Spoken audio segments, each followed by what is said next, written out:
हम सब लोगों का मानना है कि यह असंवैधानिक बिल है।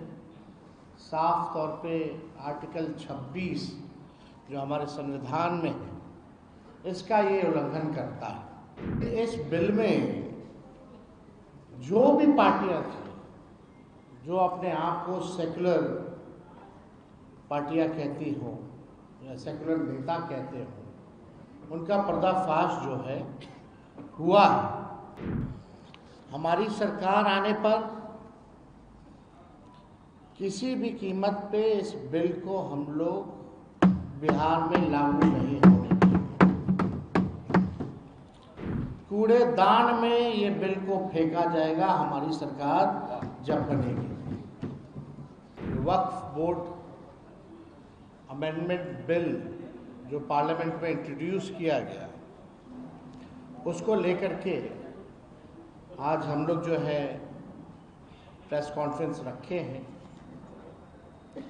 और आप सब लोग जान रहे हैं कि राष्ट्रीय जनता दल ने इस बिल का जो है, चाहे लोकसभा हो या राज्यसभा हो, कड़ा विरोध हम लोग ने किया। इस बिल के अगेंस्ट हमारे सारे सांसदों ने वोट किया और हम सब लोगों का मानना है कि यह असंवैधानिक बिल है। साफ तौर पे आर्टिकल 26 जो हमारे संविधान में है, इसका ये उल्लंघन करता है।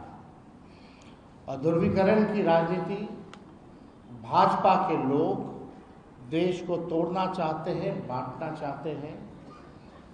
और जो असल मुद्दे जो है बेरोजगारी का, महंगाई का, पलायन का, देश की आर्थिक स्थिति का, इससे जो है गरीबी से मुद्दे से, इस असल मुद्दे से ध्यान भटका करके अपनी राजनीति को सीखना चाहती है। और आरएसएस और भाजपा के लोग संविधान विरोधी इसलिए हैं क्योंकि लगातार संविधान का उल्लंघन किया जा रहा है, क्योंकि ये लोग अपना नागपुरिया कानून को जो है लागू करना चाहते हैं पूरे देश में। हम लोग सामाजिक न्याय, धर्मनिरपेक्षता के मानने वाले लोग हैं। नीति, सिद्धांत, वसूल की राजनीति करते हैं। सत्ता में रहे ना रहे इसकी हमको परवाह नहीं, लेकिन हम लोगों ने आज तक अपने विचारधारा से कभी भी समझौता हम लोगों ने नहीं किया है, ना करेंगे और इस लड़ाई को जारी रखेंगे। माननीय मुख्यमंत्री जी अचेत अवस्था में हैं, उन पे हम कोई टिप्पा टिप्पणी नहीं करना चाहते। उनकी स्थिति को देख के हमको चिंता हो रही है। लेकिन इस बिल में जो भी पार्टियां थी जो अपने आप को सेकुलर पार्टियां कहती हों या सेकुलर नेता कहते हों, उनका पर्दाफाश जो है हुआ है। और ये दिखाता है कि ये लोग केवल अपने कुर्सी के लिए, अपने स्वार्थ के लिए राजनीति करते हैं, ना कि देश की जनता, एकता या कोई विचारधारा की राजनीति करते हैं। ये इसमें स्पष्ट हो गया। अब कोई कितना भी आकर के जस्टिफाई करे कि नरेंद्र मोदी जी और भाजपा के लोग जो है मुसलमानों का भला चाहते हैं और ये बिल जो है उनके पक्ष में है, तो कोई जो है मानना का काम नहीं करेगा। ये सच्चाई है। तो हम आप सब लोगों को बताना चाहेंगे, सूचना देना चाहेंगे कि जिस प्रकार से आरक्षण की लड़ाई, पिछड़ों का, अति पिछड़ों का, दलित आदिवासियों का जो हम लोगों ने 65% बढ़ाया था, जो बीजेपी आकर के रुकवाने का काम की साजिश के तहत आज ये कोर्ट में है और हम लोग कोर्ट चले गए, यानी आरक्षण की लड़ाई के लिए हम लोग कोर्ट गए, सदन में भी आवाज़ उठाया, सड़क पर भी उठाया। ठीक उसी प्रकार से जो अन्याय जो हो रहा है हमारे मुसलमान भाइयों के साथ, इसको लेकर के राष्ट्रीय जनता दल जो है आज हम लोग कोर्ट गए हैं, सुप्रीम कोर्ट गए हैं इस बिल के खिलाफ। तो पहली सूचना ये है। अब आप बताइए, दिन रात जो लोग मुसलमानों को गाली देते हैं, खुलेआम टीवी पे गाली देते हैं, संसद में इनके सांसद मुस्लिम सांसदों को मुल्ला जिहादी बोलते हैं, इनके सांसद और केंद्र मंत्री गोली मारो सालों को नारा ऐसी नारों का जिक्र करते हैं, प्रधानमंत्री कहते हैं इन्हें कपड़ों से पहचानो, प्रधानमंत्री कहते हैं मंगलसूत्र छीन लेगा, इनके बिहार के बछौल कहते हैं कि इनको चुनाव का वोटिंग का अधिकार छीन लेना चाहिए, होली में बाहर मत निकलो। और ये लोग ढोंग कर रहे हैं मुसलमान भाइयों के हितैषी होने का। ये हम सब पूरी देश की न्यायप्रिय जनता ये जानती है कि असल मुद्दों में से ध्यान कैसे भटकाएं, इसलिए जो है ये बिल जो है लाया जा रहा है। हमारी सरकार आने पर किसी भी कीमत पे इस बिल को हम लोग बिहार में लागू नहीं होने देंगे,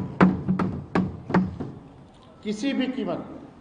कूड़ेदान में ये बिल को फेंका जाएगा हमारी सरकार जब बनेगी। और मैं दलित भाइयों से, हिंदू और पिछड़े अति पिछड़े हिंदू भाइयों से कहना चाहता हूं कि ये आरएसएस, बीजेपी दलित, पिछड़ा, आदिवासी को सामाजिक, राजनीतिक, आर्थिक, शैक्षणिक और धार्मिक रूप से मुख्य धारा में दूर करने की दीर्घकालिक प्रोजेक्ट है। यानी ये नहीं चाहते हमारे जो हिंदू भाई हैं, चाहे दलित हों, आदिवासी, पिछड़ा, अति पिछड़ा, अभी तो मुसलमान निशाना, लेकिन असल निशाना दलित है, पिछड़ा है, आदिवासी है, अति पिछड़ा है। ये लोग नहीं चाहते कि मुख्य धारा में जो हमारे पिछड़े हिंदू हैं, दलित हिंदू हैं, आदिवासी हिंदू हैं, ये मुख्य धारा में ना आए, इनको रोकने की साजिश है। इसलिए आपने देखा होगा 65% आरक्षण भी इन्हीं लोगों का इस एनडीए की सरकार ने हम लोगों की मांग की अनुसूची 9 में डालने का कैबिनेट से हम लोगों ने भेजा था, लेकिन नहीं किया। और मुसलमान के नाम पर, मुसलमान के साथ साथ ये मंडल वाले हिंदुओं का अहित और नुकसान करना चाहते हैं। मुसलमान ही नहीं, इसका निशाना दलित, पिछड़ा, सब लोग हैं। आप लोग लगातार देखिएगा, गरीबी सबसे ज़्यादा, बेरोजगारी सबसे ज़्यादा, पलायन, ये कौन? ये पिछड़ा है, दलित है। इनको आपने नौकरी के लिए क्या किया? मुख्य धारा में लाने के लिए आपने क्या किया? हमने विधानसभा में आंकड़ा दिया था, 0.5% का भी आधा अति पिछड़ा और दलित समाज का ना डॉक्टर है, ना इंजीनियर है। ये बिहार में ये स्थिति है। आप इनके लिए क्या योजना ला रहे हैं? इनको कौन आगे बढ़ाएगा? इनको कौन मुख्य धारा में लाएगा? इसलिए हमारा स्पष्ट रूप से हमारा मानना है कि मुसलमान के बाद तो ये ईसाई, सिख, सब पर ये हमला बोलेंगे, लेकिन खास तौर पे जो मंडल हिंदू हैं, जिनकी 80% आबादी है, उस पे ये लोग जो है निशाना जो है टालने का काम करेंगे। इनका आगे का फ्यूचर का इनका प्रोजेक्ट है। तो ये वक्फ बोर्ड को लेकर के हमारी पार्टी का, हमारे राष्ट्र अध्यक्ष जी का स्पष्ट है, ये गैर संवैधानिक है। पार्लियामेंट में जिन लोगों ने इसका समर्थन किया है, इस बिल का, आने वाले चुनाव में इन लोगों को झेलना पड़ेगा।